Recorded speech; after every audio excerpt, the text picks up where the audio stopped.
Hello నమస్తే, welcome to INB news Telugu. Telangana రాష్ట్రంలో మరొక 10 రోజుల్లో కాంగ్రెస్ సర్కారు 365 రోజుల మైలురాయిని పూర్తి చేసుకోబోతా ఉంది.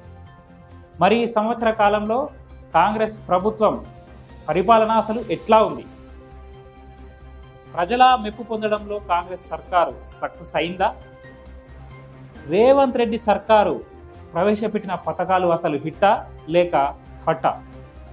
బీఆర్ఎస్ ప్రభుత్వం యొక్క తప్పిదాలను ప్రజల ముందుంచి గద్దెనెక్కిన కాంగ్రెస్ సర్కారు ఈరోజు ప్రజల మన్నలను పొందడంలో సక్సెస్ అయిందా?